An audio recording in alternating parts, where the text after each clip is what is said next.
Senior mayor Ashok जी बोल के गए हैं और जो अशोक जी बोलते हैं तो कि जादू जहा हो जाता है, वो जादू थोड़े ते भी हो जाता है, मेरे ते भी हो जाता है। और मास्टर जी, बाकी सारे काउंसलर साहबान, जोजो जी और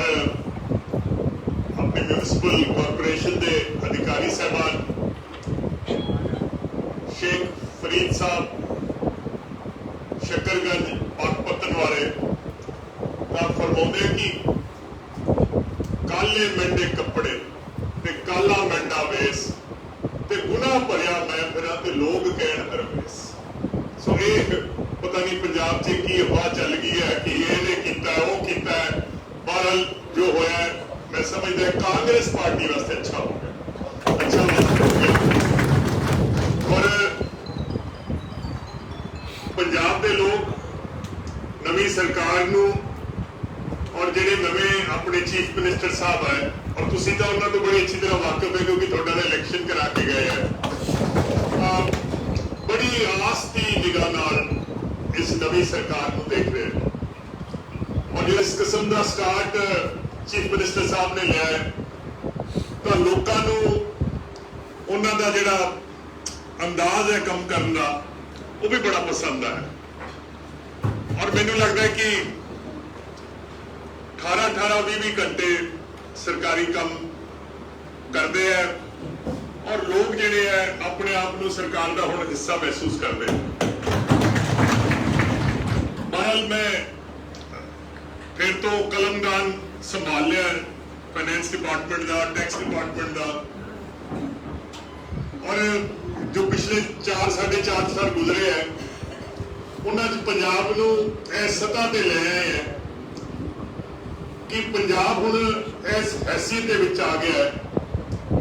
जिवें कल सरकार ने जो बिजली माफ करने का फैसला लिया, बिजली के बकाया बिजली के जो बकाए लैंड का जो फैसला लिया है उहदे नाल तकरीबन 2 किलोवाट जिहड़े लोड नाल जुड़े हुए हैं परिवार पंजाब के विच 71 लाख खपतकार हैगा। 71 लाख जिहड़े है टोटल बिजली का जिन्होंने मीटर लगे उन्होंने कुल जी तादाद है 71 लाख है, तो जिहड़े 2 किलोवाट नाल जुड़े हुए हैं वो 53 लाख है। तो तकरीबन कमो पेश 75% लोग जिहड़े हैं उन्होंने इस सरकार का जो स्कीम है एक किस्म की उहदे नाल फायदा पहुंचूगा।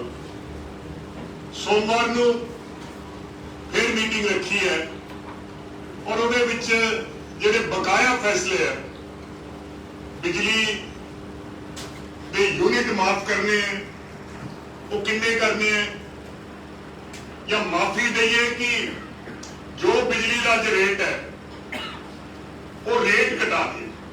एक तो उन्हें माफी लग के आनी एक होंगे भी जो आप रेट ही उन्हें घटा दी, जो फर्ज करो अज बिजली का रेट जे 9 रुपए तो उन्होंने जो 5 रुपए करता तो यू भी माफी है मेरी कोशिश है कि उस मीटिंग के विच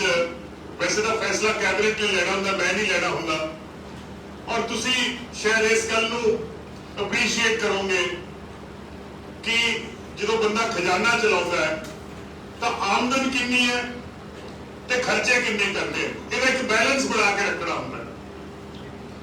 जो आमदन है आमदन दे विच ਜਿਹੜੇ ਤਰੱਕੀਆਤੀ ਕੰਮ है कि पंजाब च नहरां बनाउणियां, स्कूल बनाउणे, यूनिवर्सिटियां बनाउणियां, सड़कां बनाउणियां, गली नाली टूटी खंभा, ये ਜਿਹੜੇ ਤਰੱਕੀਆਤੀ ਕੰਮ है इन्हां दा बैलेंस बनाउणा हुंदा है कि ਜਿਹੜੇ गरीब लोग है उन्हां नूं राहत किन्नी देनी है। थोड़ी आमदन चों किन्ना हिस्सा तुसीं उन्हां वास्ते करना जिन्हां कोले कख भी है नहीं, ते तरक्कीयाती काम इन्हां दा भी एक बैलेंस बनाना पैंदा। टैक्स इकट्ठा करना, टैक्स इकट्ठा करना किवें है, लोग आपे भरदे कि इनफोर्समेंट ना कराना, इहदा भी एक बैलेंस बनाना पैंदा। सो सारियां गल्लां सोच के असी इस नतीजे में पहुंचे और खास करके मुख्यमंत्री साहब, क्योंकि उन्होंने लोगों की नबज के हथ है, उन्होंने कहा कि सब तो जो कोई बड़ा मसला है पंजाब के लोगों का, खास करके जिहड़ा ਗਰੀਬ ਵਰਗ ਹੈ ਤੇ ਜਿਹਨੂੰ ਆਪਾਂ ਮਿਡਲ ਕਲਾਸ ਕਹਿੰਦੇ ਆ, ਉਹ ਬਿਜਲੀ ਦਾ ਮਸਲਾ ਹੈ। ਔਰ ਜੇ ਬਿਜਲੀ ਦਾ ਮਸਲਾ ਤੈਅ ਹੋ ਗਿਆ, ਸਾਡੀ ਹਰ ਮੁਮਕਿਨ ਕੋਸ਼ਿਸ਼ ਹੈ ਕਿ ਸੋਮਵਾਰ ਵਾਲੇ ਦਿਨ ਇਹ ਮੁੱਦਾ ਜਿਹੜਾ ਹੈ ਕਿ ਬਿਜਲੀ ਮਹਿੰਗੀ ਹੈ, ਇਹ ਸਦਾ ਸਦਾ ਲਈ ਦਫਨ ਕਰ ਦਿਓ। ਇਸ ਤੋਂ ਇਲਾਵਾ ਜਿਹੜੇ ਆਪਣੇ ਸ਼ਹਿਰ ਦੇ ਕੋਈ 100 ਗਜ ਜਾਂ 150 ਗਜ ਜਾਂ 200 ਗਜ ਦੇ ਵਿੱਚ ਕੋਈ ਮਕਾਨ ਹੈ, ਉਹਨਾਂ ਨੂੰ ਸੀਵਰ ਦਾ ਬਿੱਲ ਆਉਂਦਾ ਹੈ, ਉਹਨਾਂ ਨੂੰ ਪਾਣੀ ਦਾ ਬਿੱਲ ਆਉਂਦਾ ਹੈ। ਇਹ ਫੈਸਲਾ ਤਾਂ ਖੈਰ ਕੈਬਨਿਟ 'ਚ ਹੋਏਗਾ, ਪਰ ਇਹਦੇ 'ਚ ਵੀ ਕੋਈ ਨਾ ਕੋਈ ਮੈਂ ਤੁਹਾਨੂੰ ਖੁਸ਼ਖਬਰੀ ਦਊਂ। ਪਰ ਇਹਦਾ ਮਤਲਬ ਇਹ ਨਹੀਂ ਹੈ ਕਿ ਜੇ ਪਾਣੀ ਦਾ ਬਿੱਲ ਫ੍ਰੀ ਹੋ ਗਿਆ ਜਾਂ ਸੀਵਰ ਦਾ ਬਿੱਲ ਫ੍ਰੀ ਹੋ ਗਿਆ ਤਾਂ ਇਹ ਪੈਸੇ ਜਿਹੜੇ ਹੈ, ਕਿਉਂਕਿ ਆਫਟਰ ਆਲ ਜਿਹੜੀ ਬਿਜਲੀ ਹੈ ਉਹਨਾਂ ਤਾਂ ਕਿੱਥੋਂ ਆਊਗਾ ਹੀ, ਮੁਲਾਜ਼ਮਾਂ ਦੀ ਤਨਖਾਹ ਤਾਂ ਦੇਣੀ ਪੈਣੀ ਹੈ। ਸੋ ਇਹ ਅਸੀਂ ਆਪਣਾ ਜਿਹੜਾ ਬਜਟ ਹੈ, ਉਸ ਬਜਟ ਦੇ ਵਿੱਚੋਂ ਅਸੀਂ ਕਿਵੇਂ ਨੂੰ ਐਡਜਸਟ ਕਰਨਾ ਹੈ, ਕਿਉਂਕਿ ਜਿਹੜੀ ਮੇਨਟੇਨੈਂਸ ਦੀ ਕਾਸਟ ਹੈ, ਜਿਹੜਾ ਕੋਈ ਹੋਰ, ਉਹ ਸਾਰੀ ਕਾਸਟ ਸਾਨੂੰ ਭਰਨੀ ਪੈਣੀ ਹੈ। ਪਰ ਅਸੀਂ ਇਸ ਗੱਲ ਤੇ ਵੀ ਮੇਰਾ ਦਿਲ ਇਸ ਗੱਲ ਦੀ ਗਵਾਹੀ ਦੇ ਜਾ ਰਿਹਾ ਹੈ ਕਿ ਜਿਹੜੇ ਅਕਾਲੀ ਦਲ ਵੇਲੇ ਜਿਹੜੇ ਉਹ ਪਾਵਰ ਪਰਚੇਜ਼ ਐਗਰੀਮੈਂਟ ਹੋਏ ਹੈ ਪ੍ਰਾਈਵੇਟ ਬਿਜਲੀ ਦੀਆਂ ਕੰਪਨੀਆਂ ਨਾਲ, ਜੇ ਅਸੀਂ ਉਹ ਰੱਦ ਕਰਤਾ ਤਾਂ ਬਿਜਲੀ ਦਾ ਰੇਟ ਖੁਦ ਮੇ ਖੁਦ ਅੱਧਾ ਹੀ ਹੋ ਜਾਊਗਾ। ਸੋ ਮੈਂ ਤੁਹਾਡੇ ਕੋਲੇ ਜਿੱਥੇ ਆਪਣੀ ਹਾਜ਼ਰੀ ਲਾਉਣ ਵਾਸਤੇ ਆਇਆ, ਕਿਉਂਕਿ ਬਹੁਤ ਦਿਨ ਹੋ ਗਏ ਸੀਗੇ। ਪਹਿਲਾਂ ਤਾਂ ਮੈਂ ਸੋਚਿਆ ਬਠਿੰਡੇ ਚੱਲੀਏ, ਜਦੋਂ ਸਾਰਾ ਇਹ ਰੱਦੋ ਬਦਲ ਹੋ ਰਹੀ ਸੀਗੀ, ਸੀਐਮ ਕੌਣ ਬਣੂਗਾ, ਕੈਬਨਿਟ ਕੌਣ ਆਊਗਾ, ਤੇ ਮੇਰਾ ਦਿਲ ਸੀ ਵੀ ਆਪਾਂ ਬਠਿੰਡੇ ਚੱਲਦੇ ਹਾਂ। ਪਰ ਫਿਰ ਮੈਂ ਸੋਚਿਆ ਬਠਿੰਡੇ ਚਿੱਤ ਨਹੀਂ ਲੱਗਣਾ, ਦਿਲ ਨਹੀਂ ਲੱਗਣਾ ਉੱਥੇ, ਕਿ ਮੈਂ ਕਿਹਾ ਚਲੋ ਹੁਣ ਜਦੋਂ ਸਾਰਾ ਇਹ ਸੈਟਲ ਹੋ ਗਿਆ ਫੇਰ ਹੀ ਆਵਾਂਗੇ। ਪਰ ਮੈਂ ਅੱਜ ਤੁਹਾਡੇ ਕੋਲ ਇਸੇ ਕਰਕੇ ਆਇਆ ਸੀ ਕਿ ਆਪਣਾ ਇਲੈਕਸ਼ਨ ਜਿਹੜਾ ਹੈ ਇਹਨੂੰ ਸਿਰਫ 80 ਦਿਨ ਬਕਾਇਆ ਰਹਿ ਗਏ ਆ,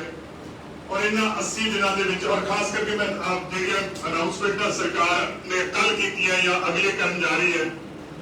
ਤਾਂ ਮੈਂ ਤੁਹਾਨੂੰ ਕਹਾਂਗਾ ਕਿ ਇਹ ਤੁਸੀਂ ਲੋਕਾਂ ਦਾ ਇਹ ਸੁਨੇਹਾ ਜ਼ਰੂਰ ਪਹੁੰਚਾਇਆ। ਕਈ ਵਾਰੀ ਇਹ ਸੁਨੇਹਾ